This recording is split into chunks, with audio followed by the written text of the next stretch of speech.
We now welcome Philippe Marlière, who comes to us from French and European politics. Good morning, everyone. Well, I'm going to talk about the question of race in the so-called colorblind French Republic. Colorblind because, of course, that's officially in France, race is a non-topic, something the state doesn't want to look into. And so let's see how it goes. I think clearly a way of summarizing a difference between the situation prevailing in France and Britain is to say, on the one hand, when it comes to defining citizenship and rights associated with citizenship in France, one talks about nationality. Nationality is the key thing. Whereas in Britain it is race. Race, of course, is officially, legally acknowledged, and the state, of course, grants certain provisions to individuals on the grounds of ethnic background. A fairly well-known, I believe, statement made by Count Clermont-Tonnerre, an aristocrat who supported the revolution. At the time of granting French citizenship to the Jews in France, this is what he had to say about the whole process and why the Jews should become French citizens. Deny everything to the Jews as a nation and deny nothing to them as individuals. Well, what it means, it's pretty clear. It means that we are granting citizenship to Jews on the grounds, not on the grounds of their ethnic, religious background, because they come from a certain community, but we grant them those rights because they are simply individuals, and as such, they should be French.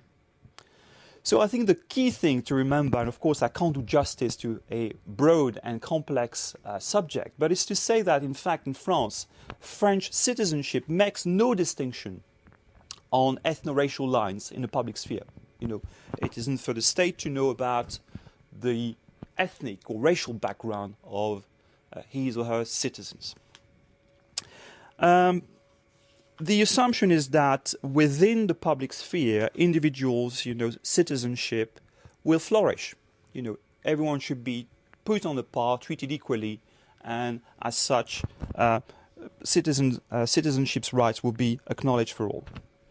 That system worked pretty okay, I would say, until essentially the 1970s. I think essentially for a number of reasons. The first one is that until the 1970s, the question of second-generation immigrants wasn't posed. It's only from the 1970s that the French realized that there were, in fact, migrants who had come to work in France. Most of them had settled, and children were born as a result of that. So what was the status of those children? Of course, they were by law French, but as we shall see in a moment, the situation was more complex for some. The second reason is the crisis of the nation-state. Essentially, the nation-state is seen as a sphere of shared belonging, welfare distribution, access to equal rights, and also a sphere of mediation between institutions and citizens. All that, came in a crisis from the 1970s onward. So what happened then is that this integration model, which I label colorblind because it doesn't want to acknowledge, of course, racial backgrounds of his or her citizens, was unable really to address the new socio-political issues in relation to the situation of ethnic minorities in France. In fact, the blindness to the issue of ethnicity didn't allow then French society to recognize the racial divide in France. Well, let's talk briefly about the crisis of the French Republican model. Well, essentially, it started, as I said, in the 1970s, but I think debates were essentially reached a peak, a high, if you like, in the 1980s. The paradox I want to state, because that's a paradox, this is a model of integration, a model of citizenship which is, as I said, colorblind, doesn't distinguish between ethnic backgrounds. However, it's a model which, from the 1980s, created, if you like, a situation where, in fact, the official colorblind discourse on integration was progressively replaced by an official discourse on ethnicity and race. So in fact, more and more citizens, foreigners, were defined, were framed, if you like, in the public discourse according to their ethnic background, which is, of course, a deep paradox for a model which is supposed to be colorblind. That shift took place in the 1980s.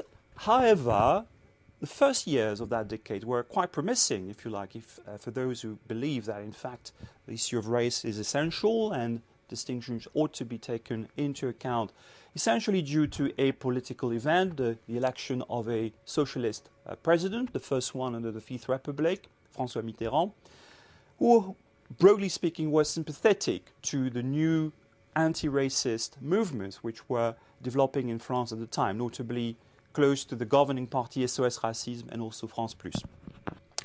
Those associations were the first, probably in France, to come up with a kind of new discourse, advocating civic participation of the second generation immigrants who by French law were French, and also, for instance, advocated the right of foreigners to vote in local elections. That was a very short-lived window because by the mid-1980s, another political event or another political situation politically changed, if you like, with the electoral breakthrough of the National Front. For the first time, from a very marginal party on the extreme right, the party gained at the 1984 European election more than 10% of the share of the vote. So that party, of course, really reshaped very much the terms of the debates on nationality and race in France, notably challenging the loyalty of those second-generation immigrants in France, who, as I said, were by law French, but that party and also sections of the French right started really to question that loyalty. Were they really deeply, genuinely French?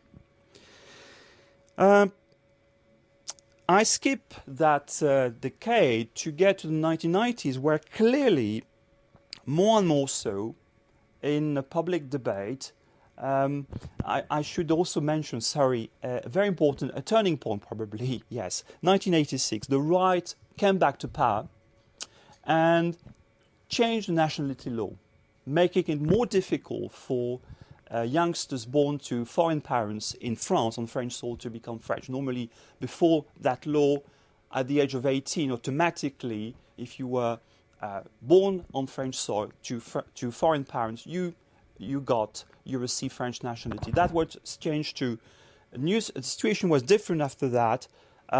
Children had to voluntarily request and make a request to the French authorities to become French. So, just an example, very briefly, of the change of mood in the 1990s. This is an excerpt of a text or of a report written by Haut Conseil à l'Intégration, set up by the then President Jacques Chirac. So it's a very official body in France.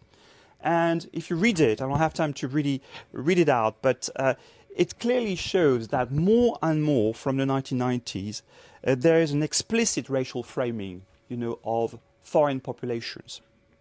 Notably with implicit, thinly veiled reference to Islam. And always the idea is to compare, those different cultural attitudes or behaviors or beliefs to a standardized Frenchness or French definition of what French citizens ought to be or how he or how she ought to behave. More conscious republic, again, a very short window where from the late 1990s, the HCI, which I just mentioned, there was a change of mood, a change of tactic or strategy, if you like. For the first time, French authorities recognized that this colorblind model of integration wasn't really working in a multicultural, multi-ethnic France, and it had even become a major obstacle in the way of our goal of integration. That was the statement. That was very much in line with the provisions contained in the EU Amsterdam Treaty, which was adopted by member states at the time. But that was very short-lived because, again, by the noughties, essentially after 2005, where a number of riots took place in urban areas in France, and again in 2007, the theme of integration and nationality was repoliticized. And whenever in France it is repoliticized, that means a swing of the pendulum back to the dangers of what they regard the communautarisme, which is the worst thing. Of course, this idea that between the general will, la volonté générale, and the sort of different communities, there shouldn't be anything. There shouldn't be any intermediate bodies. So that's what the communautarism and the danger of communautarism is about. Laïcité, I will conclude now. Laïcité, which is the separation of the church and state in France, became a core element of French identity.